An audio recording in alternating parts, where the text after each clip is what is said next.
आगे अल्लाह तबारक व तआला फरमाते हैं कि बड़ी अहम बात अल्लाह ताला ने इरशाद फरमाई कि इम्मा यबलुगन्ना इंदकल किबरा अहदुहुमा औ किलाहुमा फला तकुल लहुमा उफ, कि इंसान जब बड़ा होता है, जवानी को पहुंचता है, तो इंसान के जवानी के पहुंचने तक उसके वालिदैन बुढ़ापे की दहलीज तक पहुंच जाते हैं। तो अब अल्लाह ताला फरमाते हैं कि ये दोनों अगर बुढ़ापे को पहुंच जाए या दोनों में से कोई एक बुढ़ापे को पहुंच जाए, तो अल्लाह ताला फरमाते हैं फला तकुल लहुमा उफ, तुम इनको उफ भी कहकर न पुकारना और इनके साथ उफ वाला मामला भी ना करना। यहाँ पर एक अजीब बात अल्लाह ताला ने इरशाद फरमाई कि जब ये बुढ़ापे की उम्र को पहुंच जाए तब जाकर उफ न करना, इसलिए कि आम तौर से जब बच्चे की उम्र छोटी होती है, वालिदैन जवान होते हैं, तो आम तौर से वालिदैन ही बच्चों के तमाम ज़रूरियात का ख्याल रखते हैं और तमाम ज़रूरतें पढ़ाई लिखाई से लेकर हर चीज़ चूँकि वालिदैन पूरा करते हैं, तो उस वक्त तो आदमी उनके एहसान को तस्लीम करता है और उनके एहसान के बोझ तले दबा रहता है। लेकिन जब ये खुद जवान होता है और जब ये खुद जो है कमाने के और तमाम अपने काम करने के काबिल होता है और एक एतबार से वालिदैन इसके मोहताज हो जाते हैं, वालिदैन इसके हुस्न सुलूक की तमन्ना करने लगते हैं, तो उस मौके पर आम तौर से रंजिशें पैदा होती है, उस मौके पर आम तौर से इख्तिलाफात जाहिर होते हैं। तो इस वजह से अल्लाह तबारक तआला फरमाते हैं, अच्छा दूसरी तरफ जब इंसान बुढ़ापे की उम्र को पहुंचता है तो मिजाज में तब्दीली आती है, मिजाज में चिड़चिड़ापन आता है, मिजाज में आदतों में बचपना जाहिर होने लगता है। तो इसलिए अल्लाह ताला फरमाते हैं कि इन दोनों में से कोई एक बुढ़ापे को जब पहुंच जाए तब खास तौर से फला तकुल लहुमा उफ, तो अब इनको उफ न कहना कि ये असल बर्दाश्त करने की उम्र है, ये असल बर्दाश्त करने का वक्त है कि ये तहम्मुल, अल्लाह तबारक तआला यहाँ पर तहम्मुल का और बुर्दबारी का और बर्दाश्त करने का हुक्म फरमा रहे हैं। फला तकुल लहुमा उफ वला तनहरहुमा वकुल लहुमा कौलन करीमा, उनके साथ झड़क कर बात ना की जाए, उनके साथ अच्छे अंदाज में बात की जाए। कि अल्लाह तबारक तआला आगे फरमाते हैं वक़्फ़िद लहुमा जनाह ज़ुल, कि अपनी जो है आजिज़ी को उनके सामने, उनके कदमों में रख दिया जाए और उनके सामने झुका दिया जाए कि वो जैसा कहें उसके आगे अपने आप को इतना झुकाना है कि एक जगह पर यानी कितना वालिदैन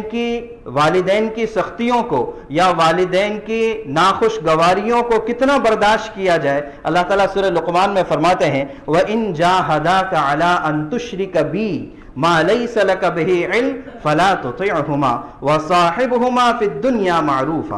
कि वालिदैन को कितना बर्दाश्त किया जाना चाहिए, कितना उनकी कड़वी कसेली को सुना जाना चाहिए। अल्लाह ताला फरमाते हैं कि अगर ये वालिदैन ना इल्मी और ना वाक़िफियत और जाहिलियत की वजह से अगर मेरे साथ भी शिर्क करने पर मजबूर करें, अल्लाह के साथ शिर्क करने पर मजबूर करें, तब भी क्या करना है। अल्लाह ने दो बातों का हुक्म दिया कि यहां पर एक अल्लाह का हक आ जाता है, एक वालिदैन का हक आ जाता है। तो अल्लाह अपने हक के बारे में तो फरमाते हैं फला तुतिअहुमा, शिर्क के मामले में इनकी बात तो ना मानना कि ये अल्लाह का हक है। ला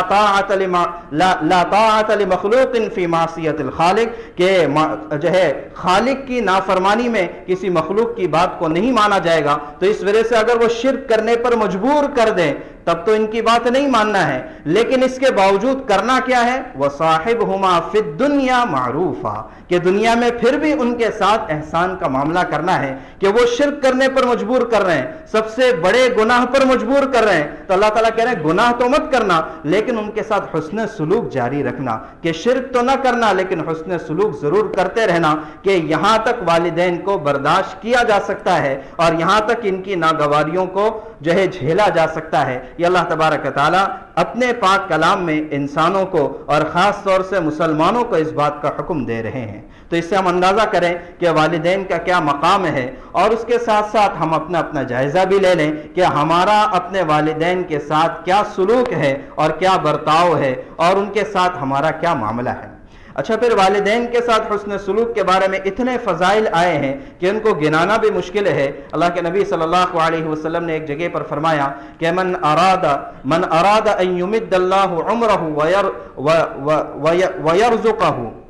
कि अगर कोई शख्स ये चाहता है कि उसकी उम्र में बरकत हो जाए, उसकी उम्र में इजाफा हो जाए और उसके रिस्क में बरकत हो जाए, कि दोनों चीज़ें हर इंसान की तमन्ना है कि उम्र भी बढ़ जाए, कि जल्दी मौत ना आ जाए, और ये है कि रिस्क में बरकत भी हो जाए, हाथ फरावानी के साथ खुला रहे। तो अल्लाह के नबी सल्लल्लाहु अलैहि वसल्लम फरमाया फल यसिल वालिदैहि, तो उसको चाहिए कि अपने वालिदैन के साथ हुस्न सलूक करे, कि वालिदैन के साथ हुस्न सलूक रोज़ी के इजाफे का जरिया है। आदमी परेशान है, सुबह से लेकर शाम तक जो है वो दुनिया कमाने में और रिस्क के हलाल की तलाश में लगा रहता है, लेकिन फिर भी बेबरकती की शिकायत होती है। तो अब वो अंदाज़ा करें कि मेरा वालिदैन के साथ क्या हुस्न सलूक है। हम जो है इस बात का जैसे अभी अर्ज़ किया कि सहाबा कराम रज़ियल्लाहु अन्हुम अजमईन कि इनकी जमात ये आइडियल जमात है और क़यामत तक के लिए नमूना जमात है कि तमाम इंसानों के औलिया मिलकर भी एक अदना सहाबी के मकाम तक नहीं पहुँच सकते, कि ऐसी जमात के अंदर भी अल्लाह तबारक तआला ने ऐसे ऐसे वाक़यात कर कर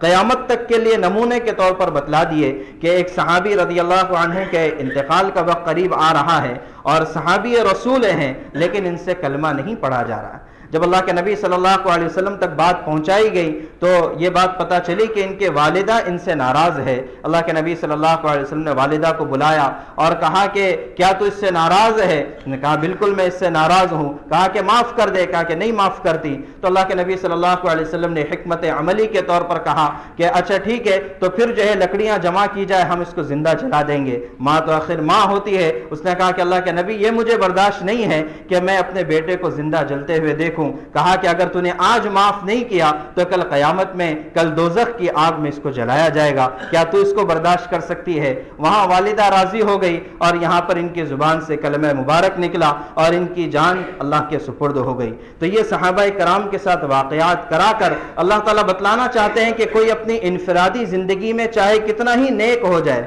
अपनी इनफरादी जिंदगी में कितना ही बुलंद मकाम तक क्यों ना पहुंच जाए, लेकिन अगर वालिदैन का साथ छोड़ दिया, वालिदैन का सहारा छोड़ दिया, तो इसकी नेकियां यहां तक कि सहाबियत का मकाम भी इसके काम नहीं आएगा, कि यह बतलाना मकसूद है। इसी तरह जो है अल्लाह के नबी हज़रत आयशा रज़ियल्लाहु अन्हा फरमाती है कि अल्लाह के नबी सल्लल्लाहु अलैहि वसल्लम एक मरतबा सुबह उठकर फरमाने लगे कि रात मैंने जन्नत को ख्वाब में देखा और वहाँ पर एक शख्स की तिलावत की आवाज़ को सुना। तो मैंने पूछा कि कौन है? तो मुझे फरिश्तों ने बताया कि यह हारिसा बिन नुअमान है, कि ये हारिसा बिन नुअमान है। कि इनकी नेकी क्या थी? इनकी नेकी ये थी कि ये अपने वालिदा के साथ बहुत ज़्यादा हुस्न सलूक करने वाले थे, तो इसकी वजह से ये दुनिया में तिलावत कर रहे हैं, लेकिन इनके कुरान की तिलावत की आवाज़ जन्नत में सुनाई दे रही है। अल्लाह के नबी सल्लल्लाहु अलैहि वसल्लम ने फरमाया कज़ालिकल बिर, यही हुस्न सलूक का अंजाम होता है, यही हुस्न सलूक का अंजाम होता है। तो मेरे मोहतरम बुजुर्गों, दोस्तों, जिनको अल्लाह तबारक तआला ने वालिदैन दिए हैं और जिनके वालिदैन हयात हैं, ये इनको गनीमत समझे और ये इनको अपनी सआदत समझे कि यकीनन मसाइल आते हैं, हालात आते हैं, परेशानियां घरेलू ऐसी आती है कि बाज़ मरतबा आदमी को कोई मजबूरी में कदम उठाना पड़ता है, और बल्कि कहा जाए कि मजबूरी में कभी अलहदा घर बसाने की ज़रूरत पड़ती है। तो इसकी तो गुंजाइश है कि आदमी मजबूरी की वजह से अपना घर अलग बसा ले, लेकिन इसकी गुंजाइश नहीं है, इसकी गुंजाइश नहीं है कि वालिदैन के साथ रिश्ता नाता तोड़ दे, इसकी गुंजाइश नहीं है कि वालिदैन के साथ हुस्न सलूक छोड़ दे, इसकी गुंजाइश नहीं है कि उनको दुख पहुंचाए, इस बात की तो गुंजाइश नहीं है। हाँ, अलबत्ता जो है इसके बहुत सारे मसाइल है, ये जो है माशरती मसाइल, इनको भी सीखने की, इनको भी समझने की ज़रूरत है।